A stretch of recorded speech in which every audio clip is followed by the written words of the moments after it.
Olá, tudo bem? Eu sou o professor Leandro Cordioli, pesquiso nas áreas da teoria da justiça, da lei natural e dos direitos naturais e estou fazendo uma série de vídeos em que eu busco difundir a teoria da lei natural, demonstrando o que é o justnaturalismo, por que eu me tornei um justnaturalista e como você pode se tornar um justnaturalista, isto é, um defensor da lei natural e dos direitos naturais. Neste vídeo eu vou falar um pouquinho dos motivos que me levaram a me tornar um justnaturalista. Não é um vídeo tanto acadêmico, em que pese eu relatar algumas leituras que eu fiz e que influenciaram a minha trajetória, mas a ideia é mais mostrar como as experiências acadêmicas e experiências de vida enquanto advogado que eu passei me levaram a estudar e me aprofundar nessa teoria apaixonante que é a teoria da lei natural. Como eu disse num texto que eu escrevi há algum tempo atrás, qualquer um pode ser indiferente com a justiça até o momento que ele sofre uma injustiça.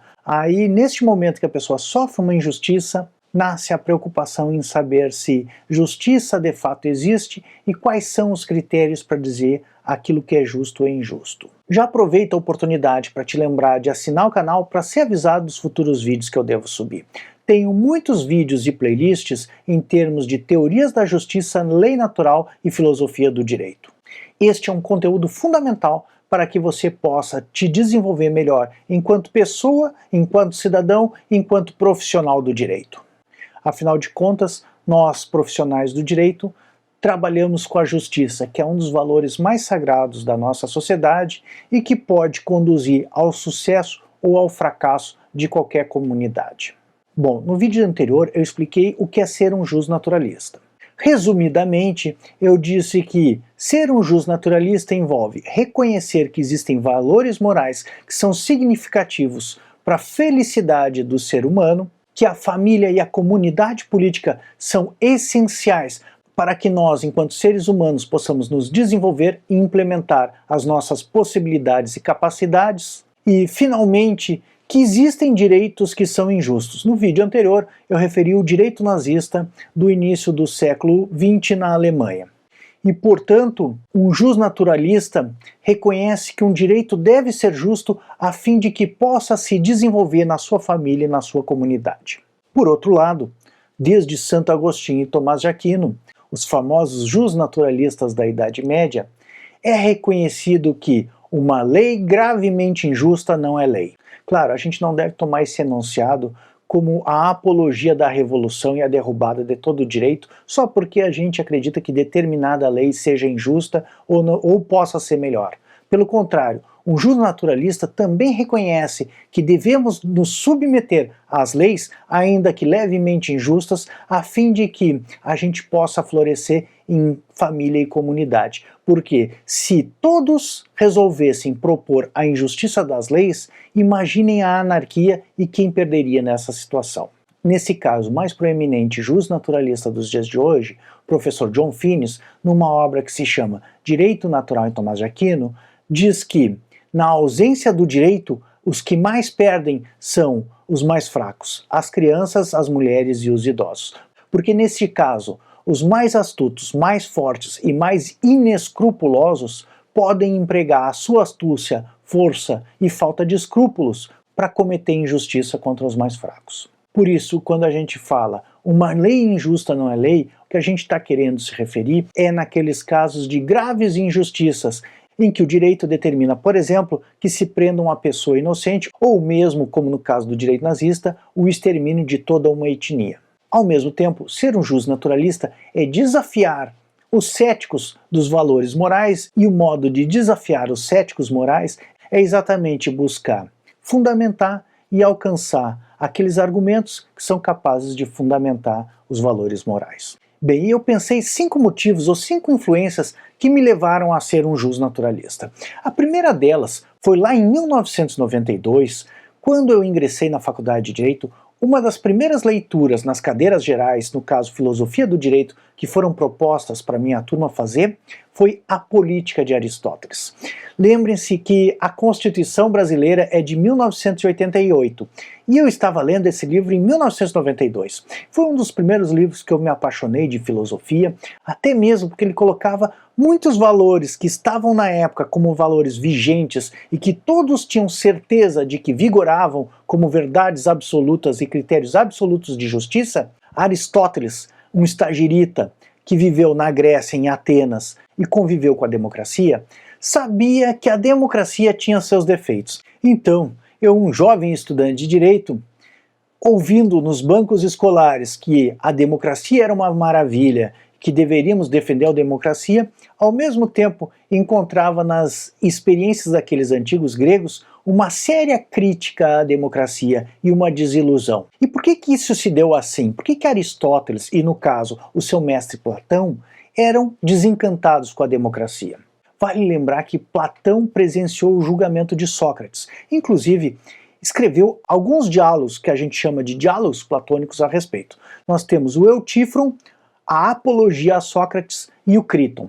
Todos são diálogos que se situam antes, durante e após o julgamento de Sócrates. No caso, a Apologia de Sócrates, a apologia quer dizer a defesa, retrata de maneira literária e filosófica os argumentos propostos por Sócrates em sua defesa.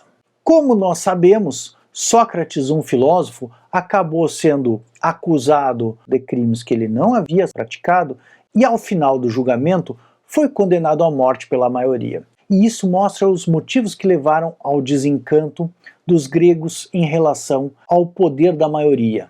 E ao mesmo tempo mostrava, enquanto um caráter justo e corajoso, era capaz de enfrentar toda a injustiça e ainda assim viver pela verdade. Tanto é assim que no diálogo seguinte, Críton, que se dá após a condenação de Sócrates, Platão vai relatar a conversa entre Críton e Sócrates, em que Críton tenta argumentar com Sócrates e convencê-lo de subornar os guardas e fugir da condenação injusta. Sócrates novamente mostra-se inquebrantável em seu caráter e em sua preocupação de nunca realizar uma injustiça. Ele sustenta que, se ele corrompesse um guarda e fugisse da condenação democrática de Atenas, que ele havia condenado à morte através da ingestão de veneno, seria cometer uma injustiça. E Sócrates alegava que havia pautado a sua vida pela verdade e pela justiça, e não seria nesse momento derradeiro que deixaria de viver justamente. Então, negava-se, ainda que às custas da própria vida, em cometer uma injustiça. Então,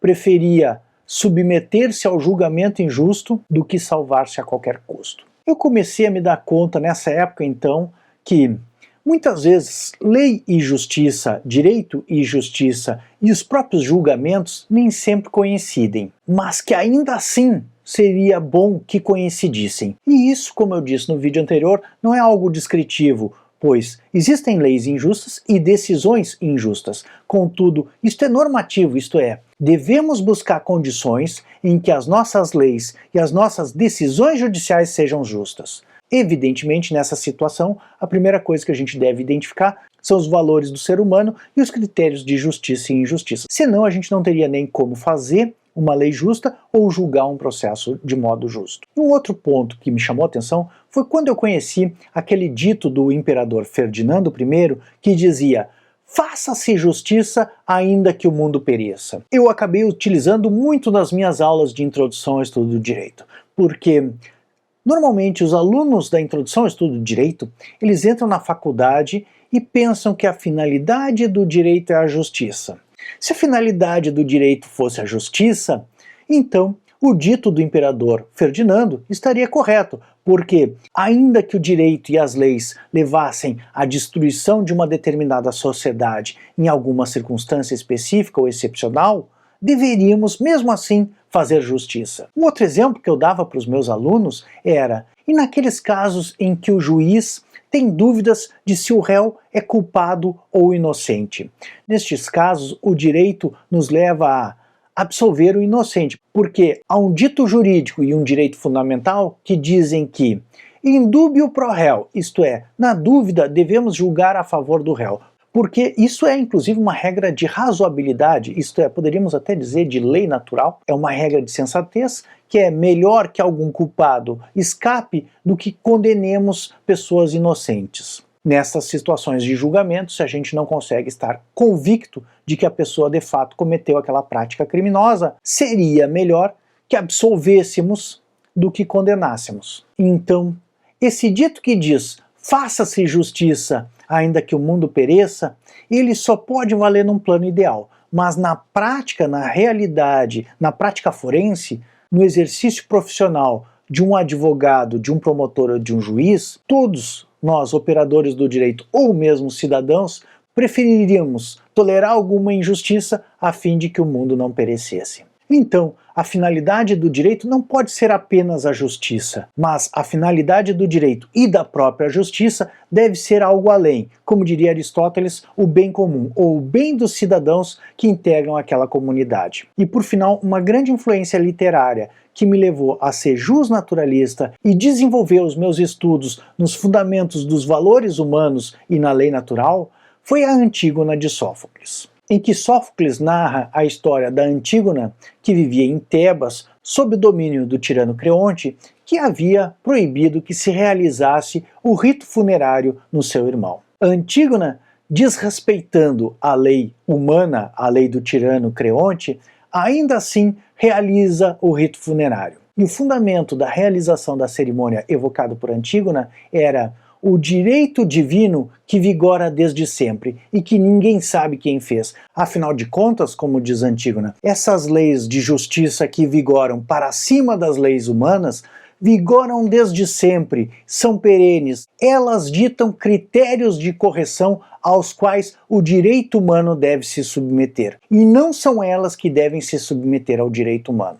Isto é, o poder político tem limites que não devem ser ultrapassados. Um deles é que a finalidade do poder político é o bem comum. E toda vez que o poder político se desvia da sua finalidade, toda a sociedade sofre. Por isso, o Corifeu, no último verso de Antígona, diz: palavras altivas trazem castigo atroz. A idade ensina a prudência. E com essas sábias palavras de Sófocles, eu encerro esse vídeo em que eu apresentei alguns dos motivos que me levaram a ser um justnaturalista.